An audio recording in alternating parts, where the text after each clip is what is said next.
एक आदमी सड़क पे खड़ा था, उसे पैसा कमाने का भूत सवार हुआ, लगा रुपया कमाने। भगवत कृपा भई, काम मिलता गया, करते गया, रुपया कमाते गया, 1000पति बना, लाखपति बना, करोड़पति बना। अवस्था भी बढ़ने लगी, लाखपति हुआ तो दोस्त बोलते थे देखो अब तो पैसे की दिक्कत नहीं है, चलो तनी अयोध्या से आ जाए, रामनवमी है, अब तुम देखो तुम जाओ, अभी हमको रुपया कमाने दो। न कहीं तीर्थ में गया, न कहीं मंदिर में गया, न कहीं दर्शन करने गया, न कहीं घूमने गया, खाली रुपया कमाया। 60 साल का हुआ तो 60वें जन्मदिन पर वो अपना पूरे जीवन की कमाई का बैलेंस शीट बनाया।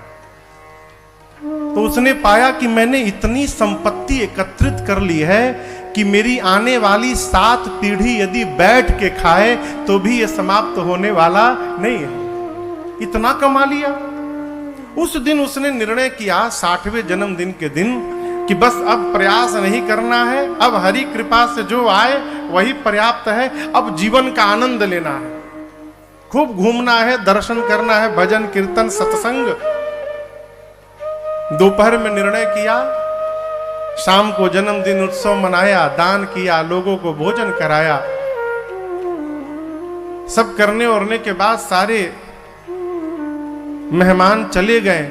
रात को सोने गया, 11 बजे कमरे में एसी चालू करके बढ़िया कंबल ओढ़ के सोया।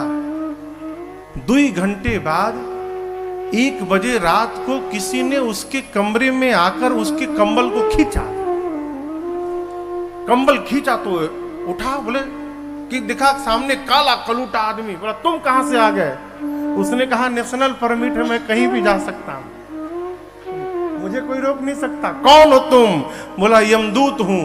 इतना सुनते तो सेठ जी सूखा गए। आप यहां क्यों आ गए?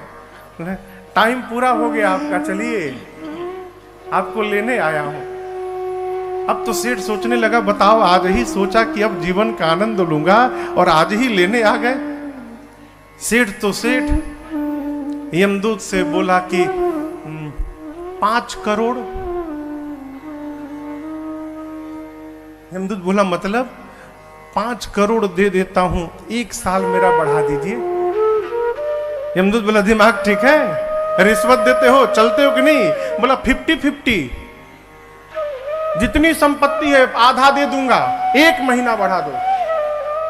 उसने कहा पूरी संपत्ति दे दोगे, उसके बाद भी 1 मिनट नहीं बढ़ेगा, तुरंत चलो। सेठ देखा कि अब मेरी दाल गलने वाली नहीं है, तो कहा देखिए बगल के कमरे में मेरा बेटा सोया है, उसके पास तो आप जाने नहीं देंगे, इतना समय दे दीजिए कि उसके नाम का एक पत्र लिख दूं मैं।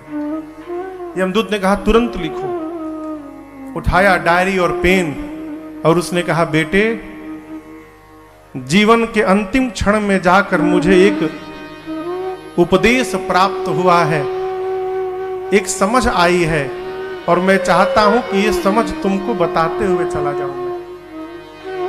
उसने लिखा अपने बेटे को कि जीवन के अंतिम क्षण में आकर मुझे ये पता चला कि जिस धन को कमाने के लिए मैंने अपना पूरा जीवन लगा दिया, जीवन भर की कमाई से अपने जीवन का 1 मिनट भी नहीं मैं खरीद पाया।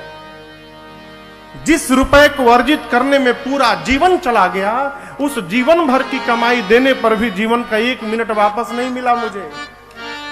इसलिए तुम खूब करना, लेकिन इसके साथ साथ जीवन का आनंद भी लेते जाना, खूब तीर्थाटन करना, घूमना, सत्संग करना, क्योंकि इसके लिए अलग से टाइम मिलने वाला नहीं है।